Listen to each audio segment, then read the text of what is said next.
Ce milliardaire australien est le plus puissant des patrons de presse du monde. Fondateur et PDG de la multinationale News Corporation, Murdoch possède plusieurs dizaines de journaux et plusieurs chaînes de télévision, dont l'ultra-conservatrice Fox News.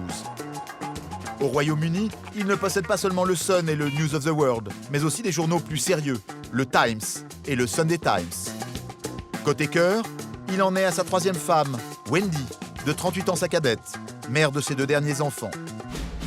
Le pouvoir de Murdoch s'étend jusqu'à Hollywood, où il s'est offert la célèbre 20th Century Fox. Si nous croyons au projet, nous le finançons, quoi qu'il en soit. Sa fortune et sa puissance fascinent autant qu'elles effraient.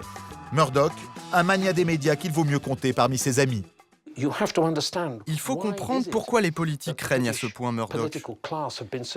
Ils ont peur parce que la presse de Murdoch peut vous détruire ou vous construire s'ils vous soutiennent aux élections. Libéral et anti-européen, Murdoch a longtemps affiché son soutien au parti conservateur de Margaret Thatcher. Mais tout va changer en 1994. Le successeur de la Dame de Fer, John Major, lui pose problème. En coulisses, il envisage d'interdire aux étrangers comme Murdoch de posséder des journaux anglais. Le patron de presse australien est ulcéré par John Major. Son rival, un jeune travailliste qui monte, va savoir saisir cette chance.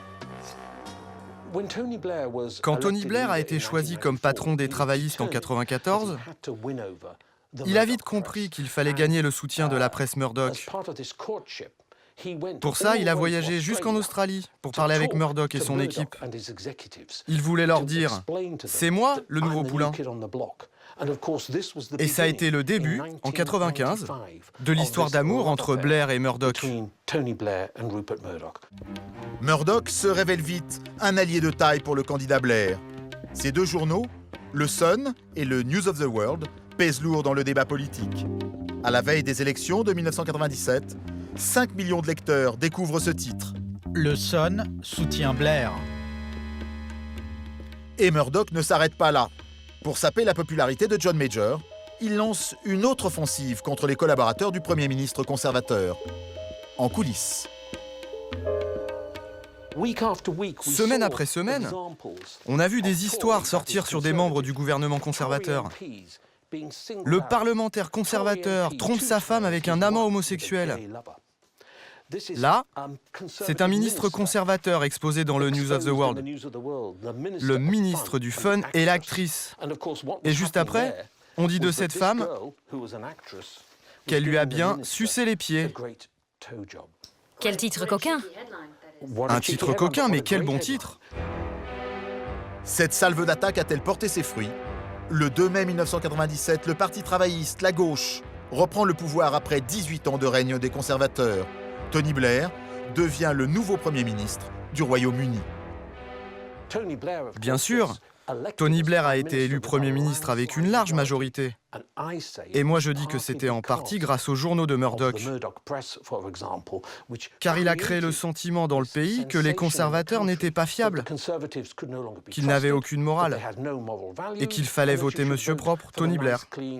C'était ça le discours. Quelles sont alors les relations exactes entre Tony Blair et Rupert Murdoch? Personne ne les connaît mieux qu'Alistair Campbell, directeur de la communication et de la stratégie de Blair à l'époque. Campbell confirme que le rapprochement avec Rupert Murdoch faisait partie intégrante de la stratégie de campagne de Tony Blair. Mais il est catégorique, il n'y avait pas de deal entre le politique et le patron de presse. Allez, on y va? L'ancienne position du Parti travailliste vis-à-vis de Murdoch était non, on ne s'approche pas.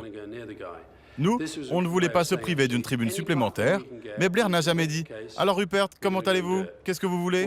Et au fait, je suis d'accord avec vous sur l'Europe. Il n'a pas fait ça, car il trouvait la position de Murdoch sur l'Europe ridicule.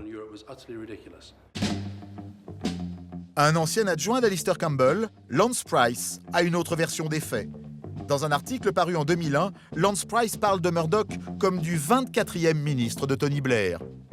Dès son arrivée dans l'équipe du Premier ministre, un collaborateur le lui signifie clairement. Nous ne changerons pas notre politique sur l'Europe sans en parler avec Murdoch auparavant. Aujourd'hui, Alistair Campbell conteste la formulation, mais il admet sur le fond que les relations avec Murdoch était étroite. Je crois que Lance Price sortait un livre à ce moment-là. C'est une jolie formule, mais ce ne sont que des conneries. Ce qui pouvait arriver, c'est si par exemple il y avait un changement dans notre politique sur lequel on pouvait craindre une réaction négative des journaux de Murdoch, ou même qu'ils en détournent le sens, alors là, ça valait peut-être le coup que Tony Blair appelle Murdoch pour dire « Voilà ce qu'on va faire, qu'est-ce que vous en pensez ?» pour qu'il se sente impliqué et important. Pour moi, ça veut dire le consulter. Pour vous peut-être, mais pas pour moi.